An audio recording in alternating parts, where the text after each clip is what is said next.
আরবি ভাষায় হুমায়ুন শব্দের অর্থ ভাগ্যবান। ইতিহাসের পাতায় হুমায়ুন ছিলেন মোগল সম্রাট বাবরের পুত্র, সম্রাট আকবরের পিতা।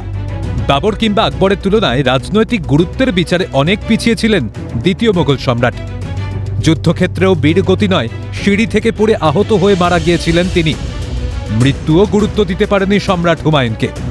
কিন্তু বঙ্গ রাজনীতিতে আছেন এক বহু চর্চিত হুমায়ুন, মুর্শিদাবাদের হুমায়ুন কবির। যে দলেই তিনি থাকুন, কখনো সেভাবে গুরুত্ব না পেলেও থেকেছেন সংবাদ মাধ্যমে চর্চায়। বাড়ি রেজিনগরে। 2011 সালে কংগ্রেসের টিকিটে রেজিনগর থেকে বিধায়ক হয়েছিলেন। মাঝপথে ছেড়ে দেন, সেটা 2013 সাল। মন্ত্রীও হন। তৃণমূলের টিকিটে উপনির্বাচনে লড়েন এবং হারেন। যায় বিধায়ক পদ, সঙ্গে মন্ত্রিত্ব। আপাতত তিনি ভরতপুর থেকে তৃণমূলের বিধায়ক। 2016 সালের বিধানসভা ভোটে রেজিনগরে নির্দল প্রার্থী হন হুমায়ুন। হারেন মাত্র 1003 ভোটে। তাকে হারিয়েছিলেন যিনি, সেদিনের সেই কংগ্রেস প্রার্থী রবিউল চৌধুরী, এখন তৃণমূলের। এখনও তিনি বিধায়ক হুমায়ুনের গড়ে। কংগ্রেস বিজেপি ঘুরে 2021 সালে হুমায়ুন ফের ফিরে আসেন তৃণমূলে। এবার আর রেজিনগরে নয়, প্রার্থী হন ভরতপুরে, জেতেনও।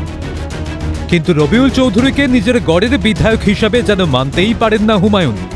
বারবার তিনি প্রকাশ্যে মুখ খুলেছেন, দলের থেকে সতর্ক বার্তা পেয়েছেন, নেত্রের ধমক খেয়েছেন। শুক্রবারও সতর্ক বার্তা দেওয়া হয়েছে তাঁকে। কিন্তু হুমায়ুন আছেন হুমায়ুনেই। আমি বিধানসভার বাইরে দলের কারা ভালো চায় আর কে খারাপ চায়, যারা খারাপ চায় তাদের বিরুদ্ধে কথা বললে যদি এখানে আমাকে শৃঙ্খলা ভঙ্গের দায়ে নোটিশ দেয়, আমি তার এর আগেও দুবার জবাব দিয়েছি, আবার জবাব দেওয়া হবে। এরপরে কি মমতা বন্দ্যোপাধ্যায়ের সঙ্গে দেখা করবেন আজকের পরে? দেখা তো অনেকবার করেছি। দল বদলু হুমায়ুন কোনো দিনই তৃণমূলের সাংগঠনিক গুরুত্ব পাননি।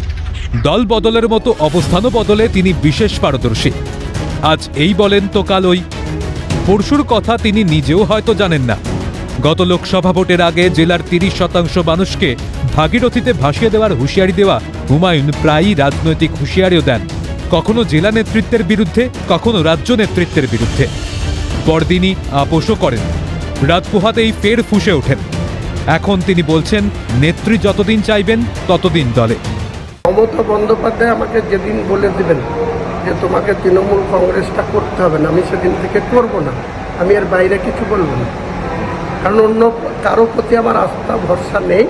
ওনার প্রতি এখনো আস্থা ভরসা রয়েছে।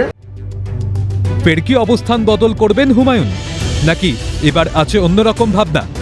কিছুদিন আগে খবর রটেছিল প্রিয়াঙ্কা গান্ধী নাকি ফোন করেছিলেন হুমায়ুনকে। খবর শুনে অবাক হয়ে চমকে উঠেছিলেন অধীর চৌধুরীও।